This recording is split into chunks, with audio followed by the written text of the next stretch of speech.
international de Vincent Hervouette. Bonjour Vincent. Bonjour Mathieu, bonjour à tous. Le président de Djibouti est reçu à l'Élysée ce matin. Ismaël Omar Guelleh ne sera pas dépaysé. Sa première visite, c'était à l'indépendance. Emmanuel Macron n'était pas né. Giscard était président, lui patron de la police. Il accompagnait son oncle, le chef du nouvel État. Ensuite, il lui a succédé et il est revenu sous Mitterrand, sous Chirac, avec des hauts et des bas sous Sarkozy, sous Hollande. Il n'a pas l'intention de s'arrêter à Emmanuel Macron. À l'automne, il sera réélu pour 5 ans. L'opposition boycotte le scrutin joué d'avance. Alors, qu'est-ce qui a changé depuis le temps ? Eh bien, la mondialisation. Djibouti, c'est un port, un immense bidonville et une base militaire. Le point d'appui stratégique de la marine française en mer Rouge, où le porte-avions fait escale, où les troupes de choc s'entraînent à la dure, où l'armée de l'air fait la police du ciel. Mais depuis 20 ans, les Français ont perdu leur monopole. Ils ont remballé la moitié de leurs effectifs.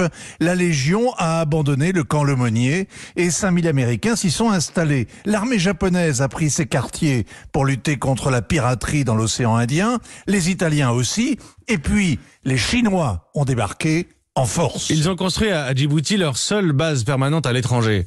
La cité-État est désormais le carrefour de l'Asie, de l'Afrique, de l'Europe. Les Chinois ont vu l'intérêt stratégique, la passerelle vers l'Éthiopie. Au large passent les tankers, au fond les réseaux de câbles sous-marins. Le couloir maritime est l'un des plus fréquentés au monde. Depuis 20 ans, Pékin finance les grands chantiers, notamment la reconstruction du chemin de fer qui était la gloire coloniale du territoire des Afars et des Issa. Désormais, les chefs de gare sont chinois. 2 sénateurs américains ont tiré la sonnette d'alarme. Ismaël Omar Guelleh vend son pays aux Chinois. Le président est riche, Djibouti surendetté. Ici comme ailleurs, les Chinois colonisent par la dette. Il vient réclamer de l'aide à Emmanuel Macron. Il veut renégocier le loyer, 40 millions de dollars, c'est pas cher payé, la liberté d'action des forces françaises. L'accord de défense va être renouvelé. Mais il réclame surtout que l'ancien colonisateur investisse pour ne pas rester seul face à Pékin.